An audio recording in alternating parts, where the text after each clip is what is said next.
There is a lot of unease in America. That, I think, is safe to say is an understatement. And we're seeing anti-Trump protests in several cities. School kids in LA, just the latest to join in, thousands walking out of class, marching today to demonstrate against the election results.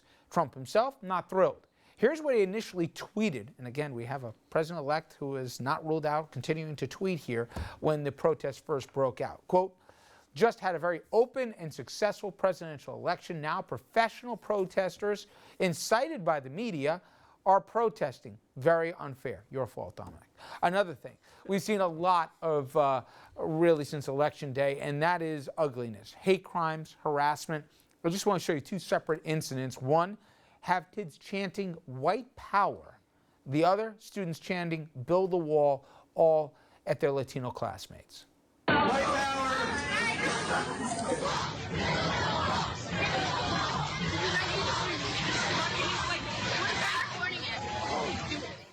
Southern Poverty Law Center, an organization tracking hate crimes and hate groups, just issued a report about what's going on. It says there have been more than 200 reports of harassment and intimidation just since Election Day. The report explains, quote, "These range from anti-black to anti-woman to anti-LGBT incidents. There were many examples of vandalism and epithets directed at individuals.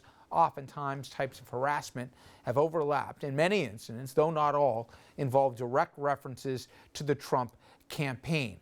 Now, here is what Trump's response was on 60 Minutes last night when he was asked about some of his supporters harassing minorities. I am so saddened to hear that, and I say stop it if it helps. I will say this, and I'll say it right to the camera, stop it. You know, and he was taken, if you listen, whether it was coordinated or not, he said, "I didn't know that." Didn't know that. He knew the protest, but he didn't know what was going on. But they're invoking Trump's name when they do it, as if in some way Wednesday morning when the returns came in gave a license to do this. Now, Trump said a lot of crazy things. He said a lot of ugly things on the campaign trail, and he chose to surround himself by folks here who've done this, and he didn't denounce the David Dukes of the world soon enough and all the rest.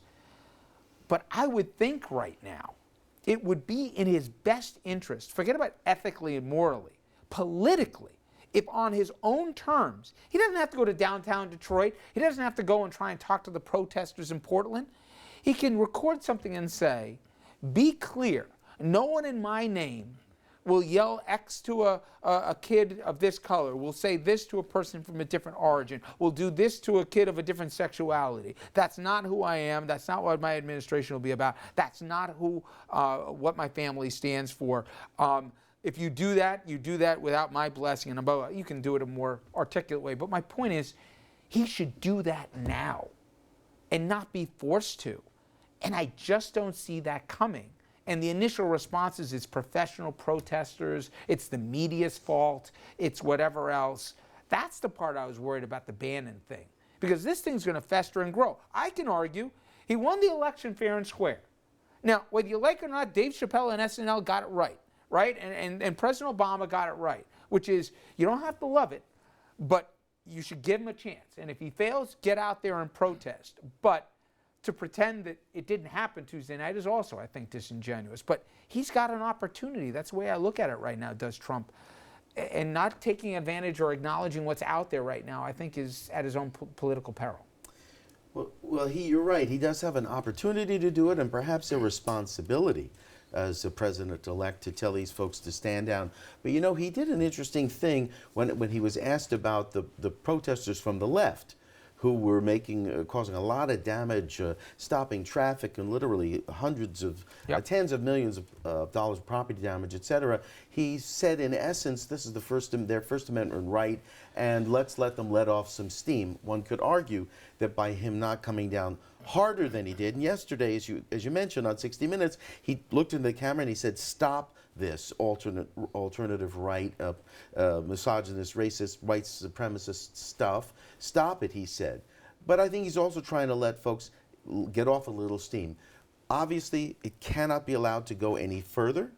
and he has done enough, I think, to give them the opportunity to voice their objection, their disappointment, but right away he's got to pivot to being the responsible president of us all. Jerry, whether it's fair or it's not fair, it's one thing that we've seen in incidents. There's a bunch more that I don't have time to show, but one was Trump's America, blacks get out, or another one was they ripped off a woman's hijab and they said this is because of Tuesday. Tuesday, this is no longer your country, or that equivalent to it, etc. They do feel in some way. Maybe they're a fringe. Maybe we, the media, making more of 2, 3, 100 incidents, or not. But they feel that Tuesday gave him license to do it. Do you blame that on the tone of the campaign?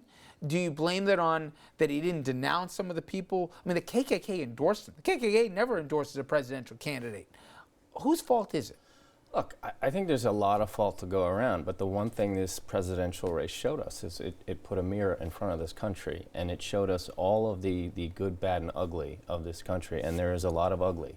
And I agree with what you just said. It is up to President-elect Trump to be presidential and to denounce it and to try and show leadership.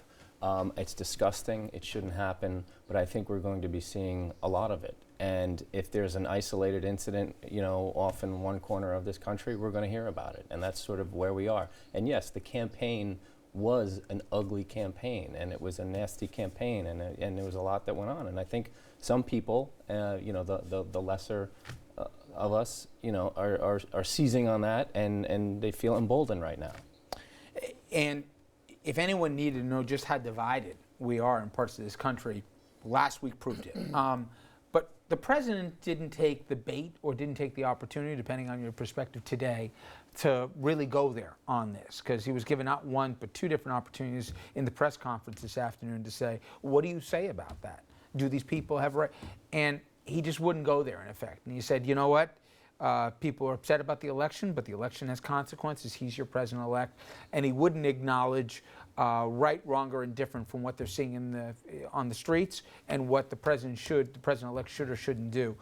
Do you think that's pretty much going to be what we're going to see from this president till he leaves office? Remember on the final couple of days of the campaign when he basically channeled himself and he says, Donald, be calm, don't respond. When he was playing out with his advice, that's what's going on. His advisors are doing this, telling him, Mr. President, this is serious. Don't go there. But there's no other way to say this, Richard. Our president-elect threw a Molotov cocktail on race relations in America. Who does not know who David Duke is? He knew what he was doing. Listen, knowing Donald Trump well, our president-elect, he is not a racist. I can tell you that for a fact. He has a lot of African-American friends, a lot of entertainers who ran from him during the campaign. But we also do know, and you know this as well, part of his legacy in New York was what clearly he said is related to renting his buildings to African-Americans and all the rest, right? Right. I was about to say he's not a racist, but boy, did he play the race card tremendously during this campaign. Him and his father have a history, to your point, of discriminating against blacks. So the Trump I know is not that way. And he might be being honest when he doesn't believe. He played a game with America. He really did.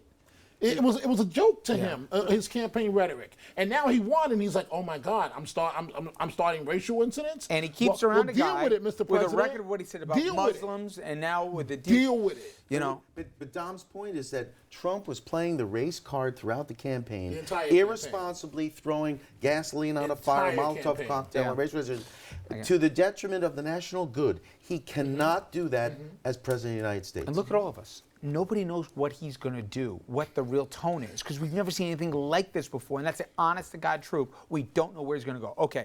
Now, Obamacare, obviously, the signature issue that the outgoing president has as part of his legacy. The question is, what will the new guy do? He's already been walking back his campaign promises, Donald Trump, to repeal it altogether. We're going to sit down with the architect of Obamacare to see what he makes of this.